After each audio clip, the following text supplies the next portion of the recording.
In an area of Seattle that is often bustling with sports fans and activities like you're looking at here, we saw a really frightening raid involving weapons and drugs and tents.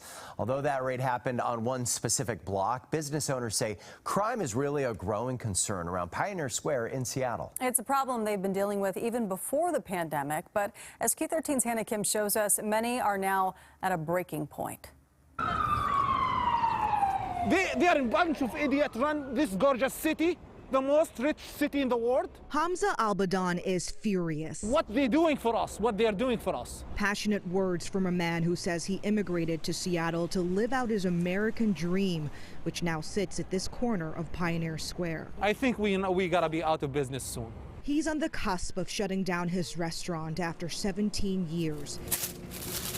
He says not because of the pandemic, but Seattle city politics and its handling over crime and homelessness. They're doing like prostitute in it, just in front of everyone, with the line of the people waiting in the line. Hamza says for many months he witnessed not just prostitution, but drug deals going on in these tents at the corner of South Main and 2nd Avenue Extension.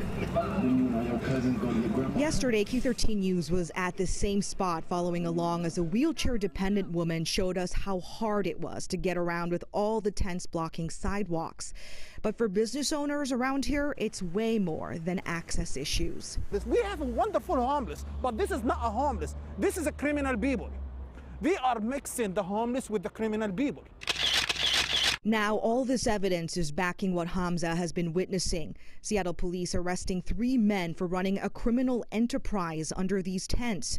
Crack cocaine, heroin, and nearly 140 grams of meth were seized. Cash and weapons too. I can't run a business with a bunch of tents in front of your store. It's impossible. Daniel Correa, who owns Gallery Frame, says criminals are now exploiting the city's leniency on homeless tents, allowing them to go and stay anywhere. Business owners who say the problem is a recurring nightmare for them wants to see long-term solutions from city leaders, including Andrew Lewis, who represents Pioneer Square. You'll have to talk to the police department or the mayor on what the long-term strategy is going to be in that corridor. What I would really like to see is that we make sure that the Just Care program is renewed and expanded. Lewis is pushing for Just Care, a new program to engage and help the homeless. He says he understands the frustration over the decline of Pioneer Square, and he is consistently talking to business owners here. You see illegal activity, just deal with it then. Don't let it get to the point where you have to have a huge bust. The city tied in the police's hand. They cannot do anything about it. But today it is a new look. The tents are gone. And a new roll of paint is hoping to give this corner a fresh start.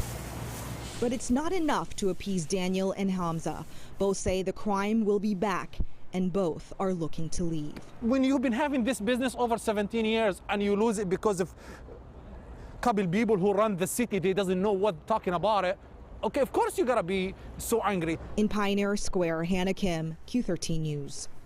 Hamza says, in his opinion, the decline of the most beautiful city is just heartbreaking. But right now, he relies on pickups. And when you have delivery drivers telling him that they don't feel safe picking up food at his place, he says things have really just gone too downhill.